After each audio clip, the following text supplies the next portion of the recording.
Chapter 18 Dinner Date. Maybe the best moment of the whole day was when Bat finally felt Thor rustling in the pouch that hung from around Bat's neck.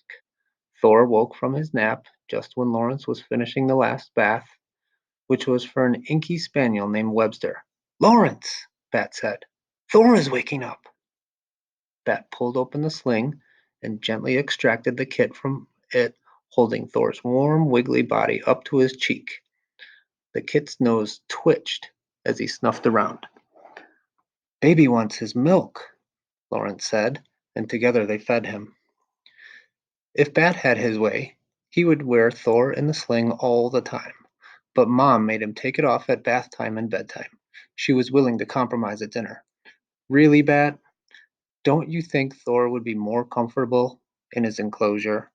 Mom said as she served out 3 platefuls of spaghetti and meatballs. "No," said Bat, "I really don't." Mom squinted her eyes tight. When she opened them, she said, "Okay, Thor can join us for dinner as long as he stays in his sling. I'll bet when he's older, though, Thor will love spaghetti and meatballs," Bat said happily, twirling a messy forkful of noodles. "Skunks eat everything, you know. They're omnivores. Omni meaning everything, vor meaning one who eats." "We know, Bat," said Janie. "You told us already, like 100 times." "Don't you think it's interesting?" asked Bat. "Don't I think what is interesting?" "Everything," said Bat. "Everything there is to know about animals." "Not really," said me. "I think theater is way more interesting than animals." "That's stupid," said Bat, because it was.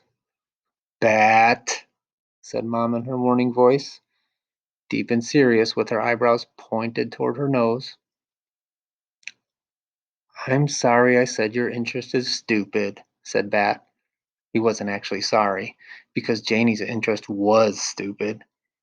Theater was pretend, animals were real, but Mom had let him bring Thor to the dinner table, so Bat turned his mouth up in a smile and added, "Will you forgive me?" Mom liked it when he remembered to say that. "Whatever," Janie said. "Mom, did you make any garlic bread?" "Oh, it's in the oven. It's probably done," Mom said. Janie pushed back from the table, found an oven mitt in the drawer, and pulled the tray of bread out of the oven. It smelled wonderful. "Ezra once said that garlic is the best smell in the world. Better even than roses," Janie said, putting the bread slices into a basket and bringing it to the table. "That Ezra is a character," Mom said. "He's pretty funny," Janie said. "He even makes our math teacher laugh, and she doesn't think anything is funny."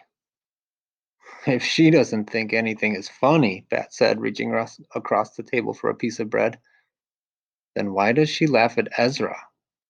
Is it mean laughing?" "No, Bat," said Janie. "She thinks Ezra is funny." "Then why did you say she doesn't think anything is funny?" "Never mind, Bat," said Janie. Bat took a bite of the garlic bread. The crust was crusty, and then the inside was hot and squishy. Melted butter glazed his fingers, which he licked one by one. They ate for a few minutes, without talking, the only sounds the crunch of biting into bread and the scraping noise of forks against plates as they wound bites of spaghetti. Then Janie announced, "I've decided I'm going to audition for the Queen." "I thought you wanted to be Alice," Mom said.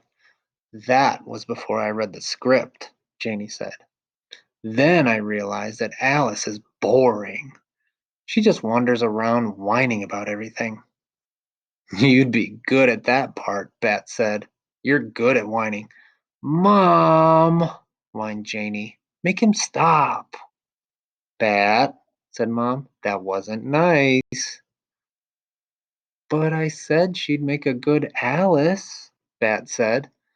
"But not for a good reason," Mom explained. "Why does the reason matter? I gave her a compliment." I don't think it felt like a compliment to Janie, Mom said. Janie, did it feel like a compliment to you? No, said Janie. It was an insult.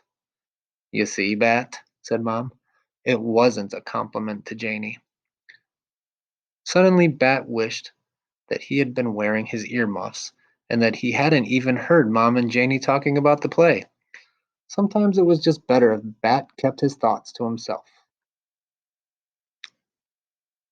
Bat ate a few more bites of his spaghetti and had almost finished all his bread when he felt Thor wriggling around in his pouch. May I be excused? He asked. Yes, said Janie.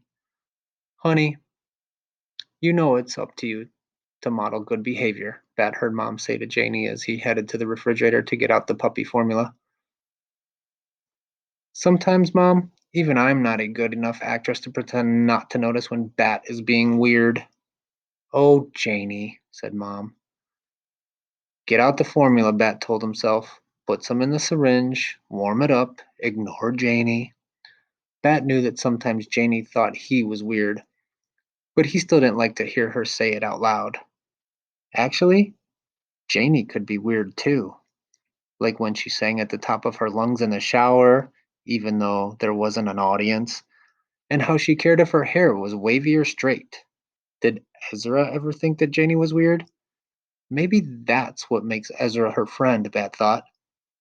He likes the part of her that everyone else thinks are weird.